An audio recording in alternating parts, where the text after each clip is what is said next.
അച്ഛാ, സ്വാഗതം. ഈശോ മിശിഹായ്ക്ക് സ്തുതിയായിരിക്കട്ടെ.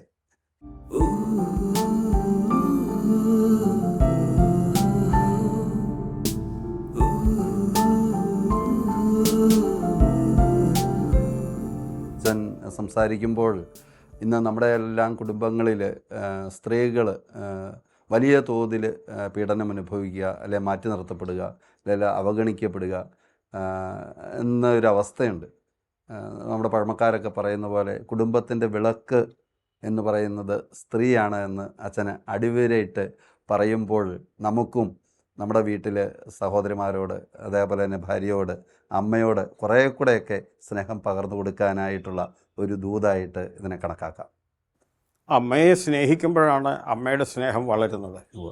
കിണറ്റിൽ നിന്ന് വെള്ളം കോരിയെടുക്കുമ്പോൾ കിണറ്റിലേക്ക് വീണ്ടും ഉറവ് കൂടുന്നു.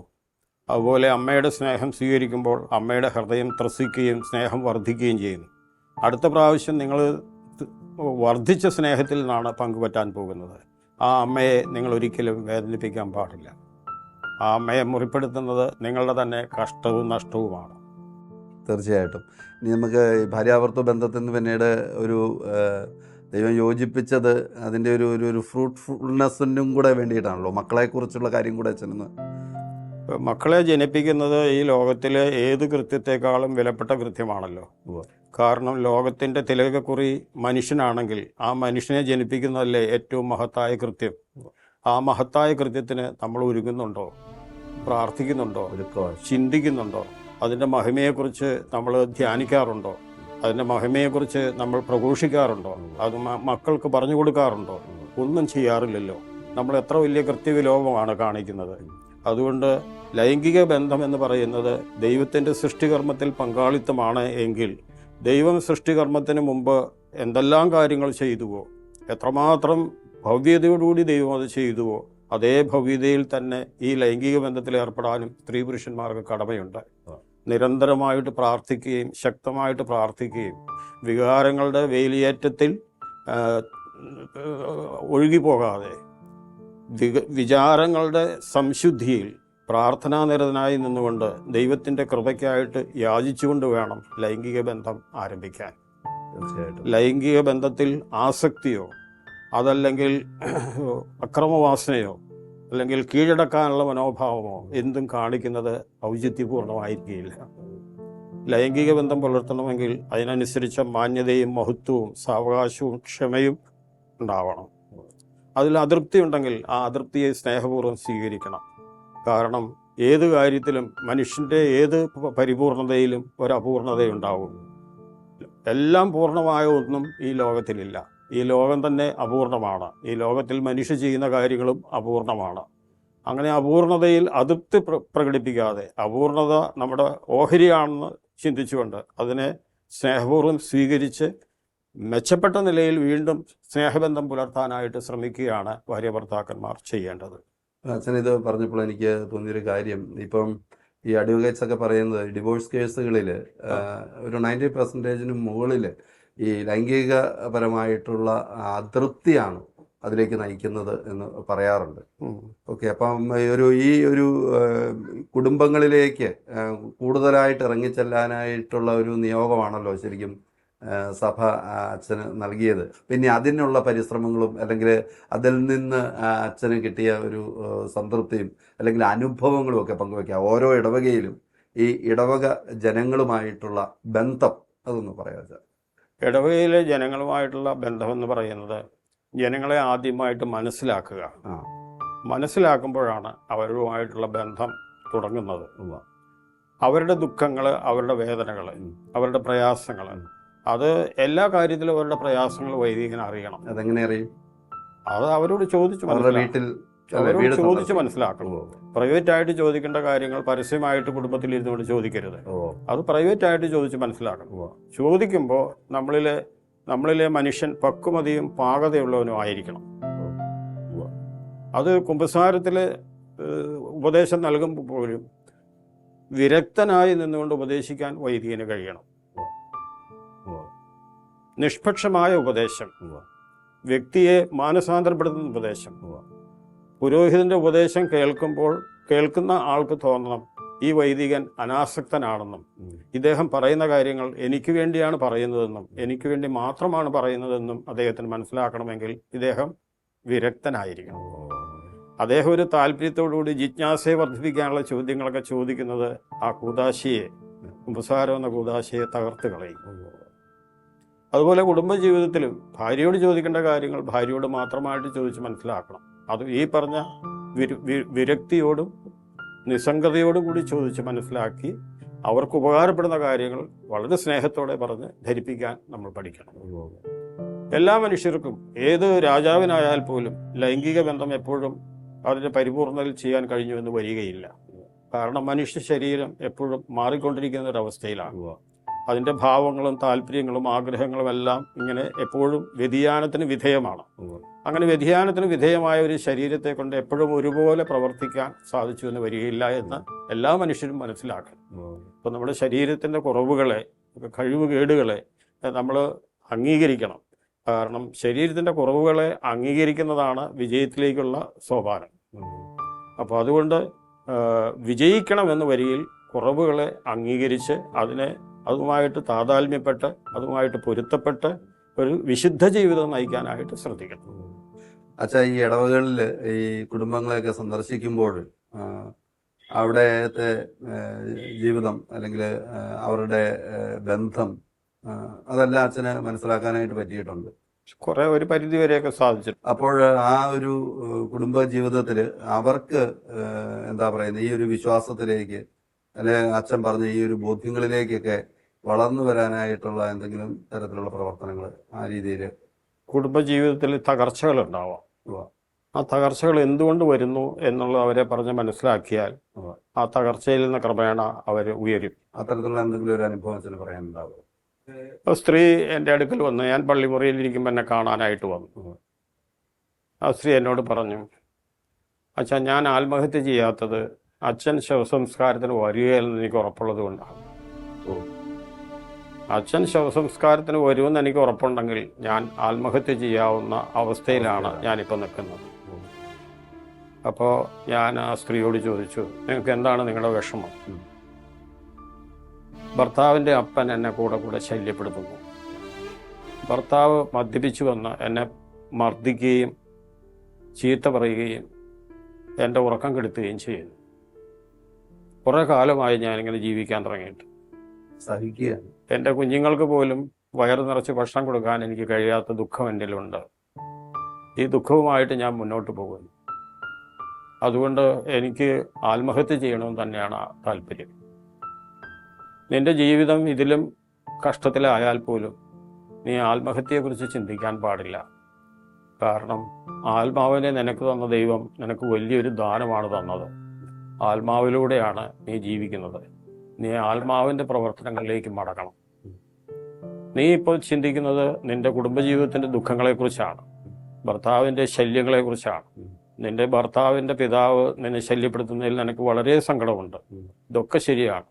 പക്ഷെ ഇതൊക്കെ പരിഹരിക്കുവാൻ നീ ആത്മാവിലേക്ക് മടങ്ങുകയാണ് വേണ്ടത്. നീ എന്തെങ്കിലും പ്രാർത്ഥിക്കാറുണ്ടോ? നീ ഇത്രയും അധികം ദുഃഖങ്ങൾ അനുഭവിക്കുന്നവളും ഇത്രയധികം കഷ്ടങ്ങൾ സഹിക്കുന്നവളുമായിട്ട് നീ എന്തെങ്കിലും കണ്ണുനീരോടുകൂടി കർത്താവിൻ്റെ മുമ്പിൽ നിന്നിട്ടുണ്ടോ? അന്ന കുഞ്ഞുങ്ങളില്ലാതെ വന്നപ്പോൾ ആ ദുഃഖം ശീലോഹായിലെ ദേവാലയത്തിൽ അവൾ ആ ദുഃഖം ചൊരിഞ്ഞതായിട്ട് നീ വായിച്ചിട്ടില്ലേ? അതുപോലെ എന്തെങ്കിലും നിന്റെ ഹൃദയ ദുഃഖം നീ കർത്താവിൻ്റെ മുമ്പിൽ ചൊരിഞ്ഞിട്ടുണ്ടോ?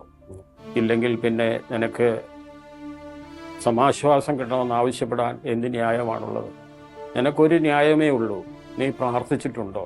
നീ നിന്റെ ദുഃഖം പറയേണ്ടടുത്ത് പറഞ്ഞിട്ടുണ്ടോ? അതാണ് നിന്റെ ന്യായം. അത് പറഞ്ഞിട്ട് നിനക്ക് കിട്ടാതിരുന്നിട്ടുണ്ടോ? ഉണ്ടെങ്കിൽ നിനക്ക് പരാതിപ്പെടാം. പക്ഷേ ഇതൊന്നും നീ ചെയ്തിട്ടില്ല. അതുകൊണ്ട് നീ ചെയ്യേണ്ട കാര്യം കർത്താവിൻ്റെ സന്നിധിയിൽ പ്രാർത്ഥിക്കുക എന്നുള്ളതാണ്. ഞാൻ അവളെ വിളിച്ച് അരികത്ത് മുട്ടുകുത്തി അവൾക്ക് വേണ്ടി പ്രാർത്ഥിച്ചിട്ട് അവളോട് പറഞ്ഞു, നീ വീട്ടിലേക്ക് പോവുക, നിന്റെ വസ്ത്രങ്ങൾ കഴുകുക, നിന്റെ മുഖവും ശരീരമൊക്കെ കഴുകി വെടുപ്പാക്കുക, നിന്റെ കൊച്ചിന് എന്താണ് ഭക്ഷണം വീട്ടിലുള്ളതെന്ന് വെച്ചാൽ അത് കൊടുക്കുക, ആ കൊച്ചിൻ്റെ വിശപ്പടക്കാനായിട്ട് ശ്രമിക്കുക, നിന്നെ കൊണ്ട് കഴിയുന്നത് പോലെ ബാക്കി കാര്യങ്ങളെല്ലാം ദൈവം നോക്കിക്കൊള്ളും. അന്ന് ഭർത്താവ് വീട്ടിൽ വന്നപ്പോൾ അരിയും ചില്ലാനുമൊക്കെ ആയിട്ട് വന്നത്. അയാൾ മദ്യപിച്ചിട്ടില്ല. ശല്യപ്പെടുത്താൻ വരുന്ന അപ്പൻ്റെ അടുത്ത് അവൾ പറഞ്ഞു, അപ്പച്ച, ഞാൻ അപ്പച്ചൻ്റെ മകളാണ്, ശല്യപ്പെടുത്തരുത്. അപ്പോൾ അദ്ദേഹം കണ്ണു പൊത്തിക്കൊണ്ട് തിരിഞ്ഞു പോയി. അങ്ങനെ അവളുടെ ആ ഒരൊറ്റ പ്രാർത്ഥന, കണ്ണുനീരോടുകൂടിയുള്ള അവളുടെ പ്രാർത്ഥന ദൈവം കേട്ട് 2 പേർക്ക് മാറ്റമുണ്ടായി. ഒന്ന്, അപ്പൻ ആ ശല്യപ്പെടുത്തുന്ന രീതിയിൽ നിന്ന് പിൻവാങ്ങി. ഭർത്താവ് മദ്യപാനം നീക്കിവെച്ച് വീട്ടുകാര്യങ്ങൾ ശ്രദ്ധിക്കാൻ തുടങ്ങി. വലിയ ഭാരമൊന്നും വഹിച്ചിട്ടല്ല, വലിയ ജോലിയൊന്നും ചെയ്തിട്ടല്ല, വലിയ ത്യാഗമൊന്നും എടുത്തിട്ടല്ല. നീ ഒരു വാക്ക് കണ്ണുനീരോടെ കർത്താവിൻ്റെ മുമ്പിൽ പറഞ്ഞു. വചനമാകുന്ന ദൈവത്തിൻ്റെ മുമ്പിൽ നീ അർപ്പിക്കുന്ന കണ്ണുനീരോടിയ വാക്കുകൾ ദൈവത്തിൻ്റെ ഹൃദയത്തെയാണ് ഭേദിക്കുന്നതെന്ന് നീ മനസ്സിലാക്കും. അതുകൊണ്ട് ഹൃദയത്തെ സ്പർശിക്കാവുന്ന വിധത്തിൽ നീ പ്രാർത്ഥിച്ചു, നിനക്കൊരിക്കലും ആത്മഹത്യ ചെയ്യേണ്ടി വരില്ല. എനിക്ക് തോന്നുന്നു ഈ കേട്ടുകൊണ്ടിരിക്കുന്ന പ്രേക്ഷകര് അച്ഛൻ്റെ പേര് മനസ്സിലാക്കി ഫോൺ നമ്പരും ഒക്കെ തേടി അച്ഛൻ്റെ ഇടയ്ക്ക് പ്രാർത്ഥനയ്ക്ക് വരും. കാരണം നമ്മുടെയൊക്കെ കുടുംബങ്ങൾ വലിയ അസ്വസ്ഥതയിലാണ്. അസ്വസ്ഥതയിലാണെങ്കിൽ നിങ്ങൾ ചെയ്യേണ്ട ഒരു പ്രധാനപ്പെട്ട കാര്യം പാതിരാവിൽ ഉണർന്ന് പ്രാർത്ഥിക്കുക എന്നുള്ളതാണ്. നല്ല ഉറക്കം വരുന്ന സമയത്ത് ചിലപ്പോൾ മൂത്രമൊഴിക്കാനൊക്കെ എഴുന്നേറ്റെന്ന് വരുമല്ലോ. അപ്പോൾ വീണ്ടും പോയി പുതച്ചു മൂടി കിടക്കാതെ കുറച്ചു നേരം മുട്ടുകുത്തി നിന്ന് പ്രാർത്ഥിക്കുക. പ്രാർത്ഥിക്കുമ്പോൾ സംഗതികൾ മാറും. എന്നാൽ അച്ഛൻ്റെ ഒരു ഇടവക ജീവിതത്തിൽ ഈ പറഞ്ഞ പോലെ പ്രാർത്ഥിക്കുമ്പോൾ അച്ഛനും എനിക്ക് തോന്നുന്നത് ഈ ഒരു വൈദിക വൃത്തിയിൽ അതിൻ്റെ ഉത്തരവാദിത്തങ്ങളൊക്കെ ആയിട്ട് മുന്നോട്ട് പോകുമ്പോൾ പ്രതിസന്ധികൾ അല്ലെങ്കിൽ പ്രശ്നങ്ങൾ, ബുദ്ധിമുട്ടുകളൊക്കെ സ്വാഭാവികമായിട്ടും ഉണ്ടായി കാണണമല്ലോ. പ്രതിസന്ധികളൊക്കെ ഉണ്ടാവും. പ്രതിസന്ധികൾ ഉണ്ടാകുമ്പോൾ പ്രതിസന്ധിയായിട്ട് കാണാതിരിക്കുന്നതാണ് നല്ലത്. അപ്പൊ എങ്ങനെയാ അച്ഛൻ അതിനെ എടുക്കുന്ന ആ ഒരു കാര്യം കൂടെ ഒന്ന് പറഞ്ഞു. ഇപ്പോൾ ഏതോ ഒരു പ്രതിസന്ധി പറഞ്ഞേ, അച്ഛൻ്റെ പ്രതിസന്ധിയാണ് പെടുമ്പോൾ നമ്മുടെ ഇടവക ജീവിതത്തിൽ പ്രതിസന്ധികൾ ഉണ്ടാകുമ്പോൾ ഒന്നാമത്തെ കാര്യം നമ്മൾ ചെയ്യേണ്ടത്, ഇത് വലിയൊരു പ്രതിസന്ധിയൊന്നും അല്ല. ഇത് സാധാരണ മനുഷ്യർ അവർക്ക് തോന്നുന്ന ഒരു അഭിപ്രായം നമ്മളോട് പറയാൻ അവർ വരികയാണ്. അത് സാവകാശം വിനീതമായിട്ട് പറയാൻ അവർ പഠിച്ചിട്ടില്ല. അത് ചിലപ്പോൾ വികാരഭരിതരായിട്ട് സംസാരിച്ചു എന്ന് വരും. ആ വികാരത്തെ അത്ര വലിയ കാര്യമായിട്ട് എടുക്കേണ്ട കാര്യമൊന്നുമല്ല. നമ്മൾ ഈ വികാരങ്ങളൊക്കെ അങ്ങനെ തന്നെ ഉൾക്കൊണ്ടുകൊണ്ട് അവർക്ക് വല്ല ചോക്ലേറ്റോ മിഠായിയോ ഒക്കെ കൊടുത്ത്, നിങ്ങൾ പറഞ്ഞ കാര്യം വളരെ നല്ലതാണ്, നമുക്കത് നന്നാക്കണം, നമുക്കത് ചെയ്യണം, നമുക്ക് അത് തിരുത്തണം, അങ്ങനെ തിരുത്താൻ അവരുമായിട്ട് സംസാരിച്ച് കഴിയുമ്പം തന്നെ അവർക്കൊരു ചെറിയ മാറ്റം വരും. ആ മാറ്റത്തിൽ അവർ നിലനിൽക്കണമെങ്കിൽ വീണ്ടും നമ്മൾ പറഞ്ഞ ആശയത്തിൽ ഉറച്ചു നിൽക്കണം. അവരുമായിട്ട് സഹകരിച്ച് നമ്മളെടുത്ത തീരുമാനത്തിൽ ഉറച്ചു നിന്നാൽ അവരുടെ തീരുമാനത്തിൽ നിന്ന് അവർ മാറിപ്പോകും. ശല്യങ്ങൾ ഉണ്ടാക്കുക എന്നുള്ള അവസ്ഥയിൽ നിന്നൊക്കെ മാറി. ഒരു വൈദിക വൃത്തി എങ്ങനെയാണ് നോക്കി കാണുന്നത്? ഏറ്റവും സുന്ദരമായ ജീവിതം എന്ന് പറഞ്ഞാൽ അതേ ഉള്ളൂ. കുടുംബജീവിതം ഒന്നും അത്രയ്ക്ക് വരികയാലെന്നാണോ? കുടുംബജീവിതം അതിനേക്കാൾ ശ്രേഷ്ഠമെന്ന് ഞാൻ പറയും. അപ്പം അച്ഛൻ ഈ പൗരോഹിത്യത്തിലേക്ക് വരുമ്പോൾ അച്ഛൻ അങ്ങനെ ഒരു ദർശനം ഉണ്ടല്ലോ. കാരണം പൗരോഹിത്യ ജീവിതം എന്ന് പറയും. കുടുംബജീവിതം നിങ്ങൾക്ക് ഒരു കുടുംബമല്ലേ ഉള്ളൂ. അപ്പൊ നിങ്ങൾക്ക് ഒരു പങ്കാളിയെ ഉള്ളെങ്കിൽ എനിക്ക് ആയിരക്കണക്കിന് പങ്കാളി പറയും. പുരോഹിതൻ ഒരു കുടുംബം ഉപേക്ഷിക്കുമ്പോൾ അവനൊരു 1000 കുടുംബങ്ങളെയാണ് നൽകപ്പെടുന്നത് എന്ന് പറയാറുണ്ട്. അല്ലെ? അത് യാഥാർത്ഥ്യമാണ്. അപ്പൊ അങ്ങനെയുള്ള കുടുംബങ്ങളെ ഹൃദ്യമായിട്ട് സ്നേഹിക്കാനായിട്ട് കഴിയണം. കുടുംബങ്ങളുടെ സൗന്ദര്യം, കുടുംബാംഗങ്ങളുടെ സൗന്ദര്യം, കുടുംബത്തിന്റെ സമ്പത്ത്, അവരുടെ മഹിമ, അവരുടെ സ്വാധീനം, അവരുടെ ജോലി, അവരെ കൊണ്ട് നമുക്ക് എന്ത് കിട്ടും, മനസ്സിലായി? ഇഷ്ടപ്പെടുക. കുടുംബങ്ങളെ ഇഷ്ടപ്പെട്ടത് കൊണ്ടായില്ല. ഇഷ്ടപ്പെടുന്നത് എന്തോ ലാഭേച്ഛയോടുകൂടിയുള്ള ഒരു സ്നേഹത്തിനാണ് ഇഷ്ടപ്പെടുക എന്ന് പറയുന്നത്. സ്നേഹിക്കുക എന്ന് പറയുന്നത് എന്തോ കൊടുക്കാനുള്ള വ്യഗ്രതയിലുള്ള സ്നേഹത്തിനാണ് സ്നേഹിക്കുക എന്ന് പറയുന്നത്. സ്നേഹിക്കലും ഇഷ്ടപ്പെടലും തമ്മിൽ വ്യത്യാസമുണ്ട്. എനിക്കൊരു പെൺകുട്ടിയെ ഇഷ്ടപ്പെടാം, കാരണം അവളുടെ മുടിയും അവളുടെ മുഖവും അവളുടെ പഠിപ്പും അവളുടെ കലാവിരുതും ഒക്കെ എന്നെ ആകർഷിക്കുന്നതാണ്. അതുകൊണ്ട് അതൊക്കെ ആസ്വദിക്കാൻ വേണ്ടി അവളെ ഇഷ്ടപ്പെടാം. ഇഷ്ടപ്പെടലും സ്നേഹിക്കലും തമ്മിൽ വ്യത്യാസമുണ്ട്. സ്നേഹിക്കുക എന്ന് പറയുന്നത് അവളുടെ കുറവുകളെ പരിഹരിക്കാൻ എനിക്ക് എന്ത് ചെയ്യാൻ കഴിയും, അവളെ എനിക്ക് എങ്ങനെ സഹായിക്കാൻ പറ്റും, അവളെ എനിക്ക് എങ്ങനെ ദൈവത്തിന്റെ മകളായിട്ട് വളർത്താൻ പറ്റും. അതാണ് എൻ്റെ മെയിൻ കൺസേൺ.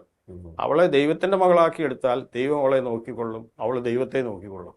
അവർ രണ്ടുപേരും സ്നേഹത്തിലായാൽ പിന്നെ എനിക്ക് അവളെ ശ്രദ്ധിക്കേണ്ട കാര്യമേ ഇല്ല. എല്ലാ ബന്ധങ്ങളിലും ഇത് വേണ്ടതാണ്. അത് ഫോക്കസ് അപരനിലേക്കാണ്, അല്ലെ? നമ്മളില്ല, സെൽഫില്ല. മനസ്സിലായി. അതുകൊണ്ട് സ്നേഹത്തെ ശുദ്ധീകരിക്കണം, സ്നേഹത്തെ വിശുദ്ധീകരിക്കണം. എൻ്റെ സ്നേഹം ശരിയായ സ്നേഹമാണോ, ഞാൻ കൊടുക്കാൻ സന്നദ്ധനാണോ, കൊടുക്കുന്നതിലാണ് സന്തോഷം. നമ്മൾ മേടിക്കുമ്പോൾ നമ്മളൊരു അടിമയാണ്, നമ്മളൊരു യാചകനാണ്. കൊടുക്കുമ്പോൾ നമ്മളൊരു ധനികനാണ്, സമ്പന്നനാണ്. അപ്പൊ കൊടുക്കുന്നതിൽ മാന്യത പുലർത്തണം. അതാണ് വ്യക്തിത്വത്തിന്റെ മഹാത്മ്യം. മനസ്സിലായി? അപ്പൊ കൊടുക്കാൻ പഠിക്കുക. മനസ്സിലായി? പണമായാലും വിഭവങ്ങളായാലും ഉപദേശമായാലും അറിവാണെങ്കിലും അത് കൊടുക്കാനായിട്ടുള്ള ഒരു സന്മനസ് വൈദികനുണ്ടാവണം. തീർച്ചയാണ്. ഒരു വൈദികന്റെ ജീവിതത്തിൽ എപ്പോഴെങ്കിലും ഒരു ഏകാന്തത അങ്ങനെ ഒരു അവസ്ഥയല്ല? ഏകാന്തത എന്ന് പറയുന്ന സാധനത്തിനോട് യാതൊരു സ്ഥാനവും ഇല്ല. ഒന്നാമത് ഞാൻ തനിച്ചായിരിക്കാം. ഞാനിപ്പോൾ നിങ്ങൾ വന്നപ്പോഴും ഞാൻ തനിച്ചാണ് അല്ലേ? പക്ഷെ ഞാൻ തനിച്ചല്ല. എൻ്റെ മുറിയിൽ മാലാഖമാർ കാണും, വിശുദ്ധർ കാണും, അന്തോനിസുനാളിന് അവിടെ നിൽക്കുന്നുണ്ടാവും. മനസ്സിലായി? ഈശോയുടെ സാന്നിധ്യം അവിടെ ഉണ്ട്. എൻ്റെ മുടിയിഴ പോലും എണ്ണുന്ന ദൈവം എൻ്റെ കൂടെ ഇല്ലാതെ പിന്നെ എങ്ങനെയാണ് എൻ്റെ മുടിയിഴ എണ്ണാൻ പറ്റുന്നത്? എൻ്റെ മുടിയിഴ എണ്ണുന്ന, എൻ്റെ മനസ്സിലെ വികാരങ്ങൾ അറിയുന്ന ദൈവം എന്നെ കാണുകയും എന്നെ സ്നേഹിക്കുകയും എന്നോടുകൂടി ആയിരിക്കുകയും ചെയ്യാതെ എങ്ങനെയാണ് എൻ്റെ വികാരങ്ങൾ അറിയുന്നത്? എൻ്റെ വികാരങ്ങൾ അറിയുന്ന ദൈവം എന്നോടുകൂടിയാണ്. അതിന് സംശയമൊന്നുമില്ല. ദിവ്യകാരുണ്യമായിട്ടത് കൂടെയുണ്ട്. ദിവ്യകാരുണ്യമായി, ദിവ്യ സ്നേഹമായി, അനന്തജ്ഞാനമായി, അനന്ത സ്നേഹമായി എല്ലാമായി എൻ്റെ കൂടെ വസിക്കുന്നു.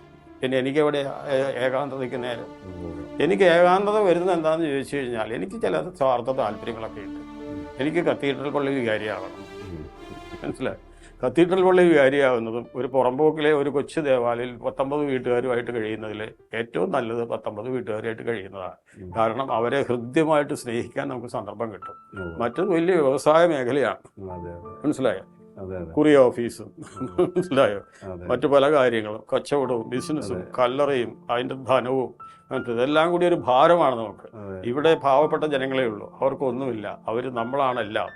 അപ്പം എല്ലാമായിട്ട് നമ്മളെ സ്നേഹിക്കുമ്പോൾ അവരെ എല്ലാമായിട്ട് നമ്മളും കാണണം.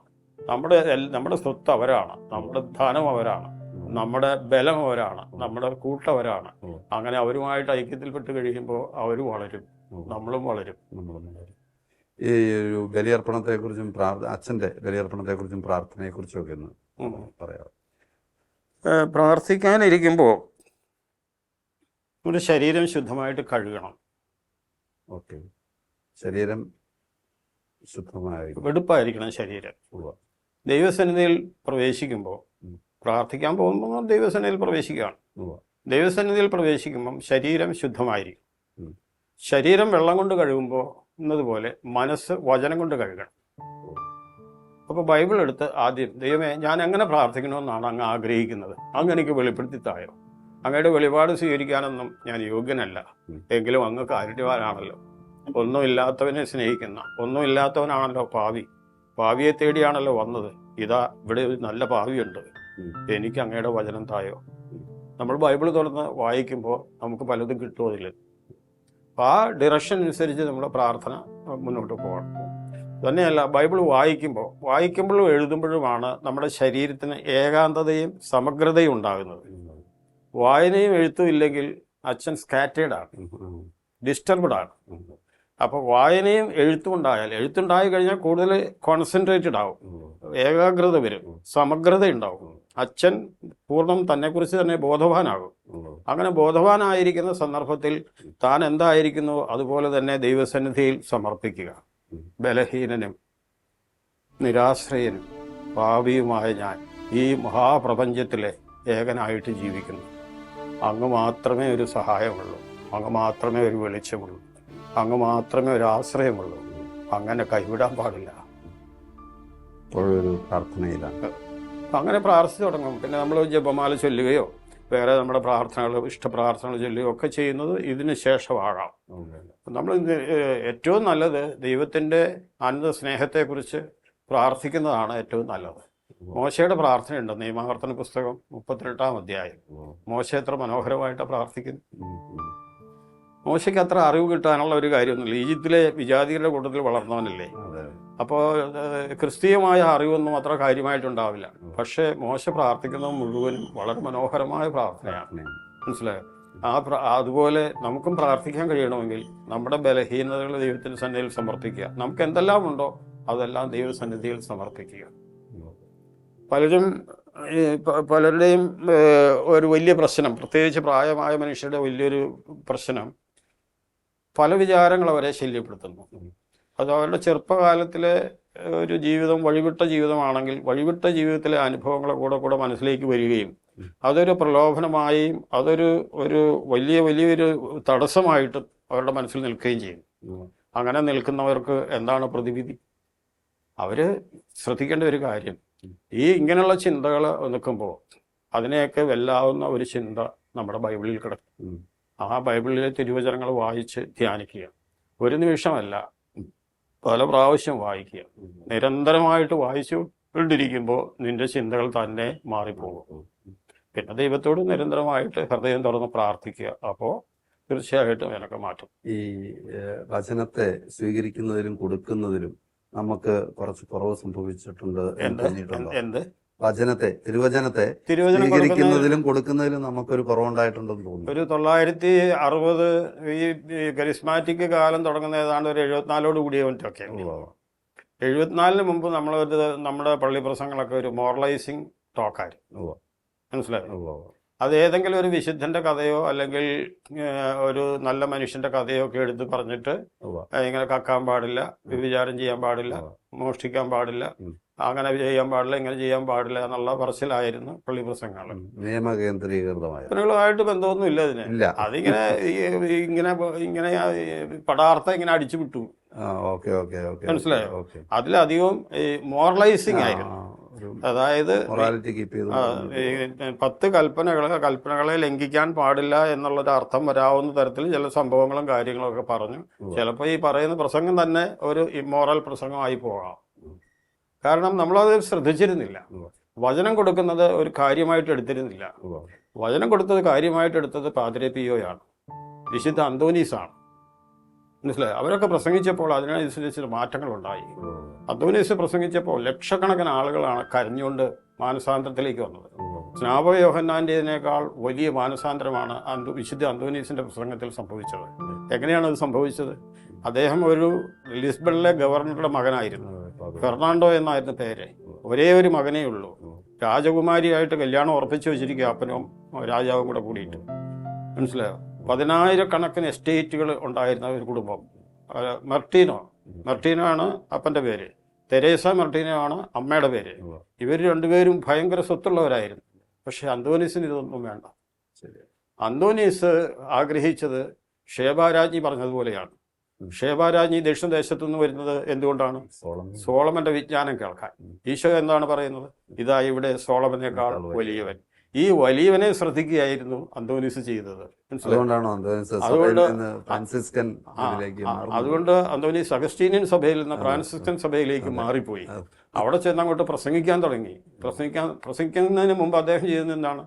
കലം കഴുകുക, പാത്രം കഴുകുക, വെള്ളം കോരുക, വിറവ് വെട്ടുക, ഇതൊക്കെ സന്തോഷത്തോടെ ചെയ്തിരുന്ന അന്തോനീസിനെ ഒരിക്കൽ ഒരിടത്ത് ആരും പ്രസംഗിക്കാൻ ഏൽപ്പിച്ചിരുന്നു. വികാരി ജനറാളെ മറ്റോ പ്രസംഗിക്കാൻ ഏൽപ്പിച്ചിരുന്നു. അദ്ദേഹത്തിന് എന്തോ അസൗകര്യം നേരിട്ടു. ആരെയും കിട്ടാനില്ല. അങ്ങനെ വന്നപ്പോഴാണ് അന്തോനീസിന്റെ അടുക്കിലേക്ക് ഇവർ വരുന്നത്. അന്തോനീസ് ചെന്ന് എനിക്കൊന്നും പ്രസംഗിക്കാൻ അറിയില്ലല്ലോ, ഞാൻ എന്താ പറയുക? ഇങ്ങനെ വളരെ താഴ്മയോടെ നിന്ന് അദ്ദേഹം ചെന്ന് ആ നിർബന്ധത്തിന് വഴങ്ങി പ്രസംഗിച്ചു. പക്ഷെ ആ പ്രസംഗം ഭയങ്കര വിജയമായിരുന്നു. ആ പ്രസംഗത്തോടുകൂടി ആളുകൾക്ക് വലിയ മാനസാന്തരം വന്നു. ഈ പാതുവ എന്നൊക്കെ പറയുന്ന സ്ഥലം വളരെ മോശമായ സ്ഥലമായി. നമ്മുടെ എഫേസൂസില്ലേ, എഫേസുള്ള ലേഖനം, അത് വ്യഭിചാരത്തിന്റെ സങ്കേതമായിരുന്നു. മനസ്സിലായോ? പല തിന്മകളും നിറഞ്ഞായിരുന്നു. കാരണം എഫേസൂസ് ഒരു തുറമുഖ പട്ടണമായിരുന്നു. ആ തുറമുഖ പട്ടണത്തിൽ വിദേശീയർ പലരും വന്ന് അവരുടെയൊക്കെ ദുരാചാരങ്ങൾ ഇവിടെ പ്രചരിപ്പിക്കുമായിരുന്നു. മനസ്സിലായോ? അങ്ങനെയുള്ളതുപോലുള്ള ഒരു സ്ഥലമായിരുന്നു പാതുവ. ഈ പാതുവയിൽ അന്തോനീസ് മൈതാനത്ത് പ്രസംഗിക്കുമ്പോഴത്തേക്ക് അന്തോനീസിന്റെ പ്രസംഗത്തിലൂടെ സംഭവിച്ചത് ജനങ്ങളിൽ വലിയ മാറ്റം ഉണ്ടായി എന്നുള്ളതാണ്. അങ്ങനെയാണ് പാതുവ നന്നായത്. പിന്നെ അന്തോനീസിന്റെ പേരിലായി പാതുവായിലെ വിശുദ്ധ അന്തോനീസ്. ആ പേരിന് പാതുവായിക്ക് അർഹതയില്ല. അതിനെ രൂപപ്പെടുത്തിയെടുത്തത് പാതുവായ ആക്കിയത് വിശുദ്ധ അന്തോനീസാണ്. അപ്പൊ അങ്ങനെ പ്രസംഗിക്കാൻ കഴിയണമെന്ന് വരിയിൽ ഒന്ന്, സമ്പത്തിനോട് അനാസക്തൻ, പദവിയോട് അനാസക്തൻ, ദൈവത്തെ ശ്രദ്ധിക്കുന്നവൻ, ദൈവത്തെ ആരാധിക്കുന്നവൻ. ദൈവത്തെ ആരാധിക്കാനാണ് ദൈവം മനുഷ്യനെ സൃഷ്ടിച്ചത്. 2 നില കെട്ടിടം പണിയാനല്ല, 16 പിള്ളേർ ജനിപ്പിക്കാനല്ല, ദൈവത്തെ ആരാധിക്കാൻ. അതാണ് സൃഷ്ടിയുടെ പരമപ്രധാനമായ ലക്ഷ്യം. അതാണ് ഞാനും നീയുമായിട്ടൊരു ഉടമ്പടി ഉണ്ടാക്കുന്നു. അതാണ് സൃഷ്ടി. ആ സൃഷ്ടിയിൽ ഞാൻ നിന്റെ ദൈവവും നീ എൻ്റെ മകനുമാണ്. നമ്മൾ തമ്മിലുള്ള ബന്ധം പിതൃപുത്ര ബന്ധമാണ്. ഈ പിതൃപുത്ര ബന്ധം അനുഭവത്തിലേക്ക് നീ വളർന്നാൽ നിന്റെ ജീവിതം ധന്യമായിരിക്കും. നിനക്ക് തോന്നിയതുപോലെ ജീവിക്കാനുള്ളതല്ല ജീവിതം. അങ്ങനെ ഒരു ജീവിതമില്ല. നിനക്ക് തോന്നിയതുപോലെ ജീവിക്കുന്നത് അത് മൃഗങ്ങളാണ്. മൃഗങ്ങൾക്ക് അവർക്ക് ഇഷ്ടമുള്ളത് കടിക്കും, തിന്നും, അവർ പലതും ചെയ്യും. അതുപോലെ ജീവിക്കാനുള്ളതല്ല മനുഷ്യജീവിതം. മനുഷ്യജീവിതത്തിന് ഒരു നിയന്ത്രണമുണ്ട്. അതാണ് ദൈവകൽപ്പനകൾ. ആ ദൈവകൽപ്പനകൾ അനുസരിച്ച് ജീവിച്ചാൽ നിനക്ക് ഒരു അസുഖം പോലും ഉണ്ടാവുകയില്ല. ദൈവകൽപ്പന എവിടെ ലംഘിക്കുന്നുവോ അവിടെ എല്ലാം പ്രശ്നങ്ങളാണ്. അബ്രാഹാം ദൈവത്തിൻ്റെ ഇഷ്ടത്തിന് വിരുദ്ധമായിട്ട് പെരുമാറി, അഹങ്കാരവുമായിട്ട് ബന്ധപ്പെട്ടു. ദാവീദ് ബേർശബയുമായിട്ട് ബന്ധപ്പെട്ടു. യാക്കോബിന് പല ശല്യങ്ങളും ഉണ്ടായിരുന്നു, മനസ്സിലായോ? ദാവീദ് പലതരത്തിലും ബന്ധപ്പെട്ടു. ഇങ്ങനെ ബന്ധപ്പെട്ടപ്പോഴൊക്കെയും അവർക്ക് കൃപ നഷ്ടപ്പെട്ടു, ദൈവ അനുഗ്രഹം നഷ്ടപ്പെട്ടു, ദൈവത്തിൻ്റെ സമ്പത്ത് നഷ്ടപ്പെട്ടു, ദൈവത്തിൻ്റെ സമാധാനം നഷ്ടപ്പെട്ടു, ദൈവത്തിൻ്റെ സൗന്ദര്യബോധം നഷ്ടപ്പെട്ടു. മനുഷ്യൻ്റെ വികലമായ സൗന്ദര്യത്തിലേക്ക് അവൻ കുപ്പകുത്തി. ആ റോമാക്കാർക്കുള്ള ലേഖനം 1-2 അധ്യായങ്ങൾ അതാണ് പറയുന്നത്. ഐസയ പ്രവാചകനും അത് തന്നെയാണ് പറയുന്നത്. മനുഷ്യർ പടക്കളത്തിലേക്ക് കുതിരകൾ പായുന്നത് പോലെ പാപത്തിൻ്റെ വേദിയിലേക്ക് മനുഷ്യൻ കുതിച്ചു ചാടി, മനസ്സിലായോ? അപ്പോൾ അത് പാപത്തിൻ്റെ വലിയ തേരോട്ടം ഉണ്ടായി. അത് മനുഷ്യരിലൂടെയാണ്. ഈ റോം എന്ന് പറയുന്ന സ്ഥലമൊക്കെ ഉണ്ടല്ലോ, അപ്പോൾ പാപത്തിൻ്റെ സങ്കേതങ്ങളായിരുന്നു അതൊക്കെ.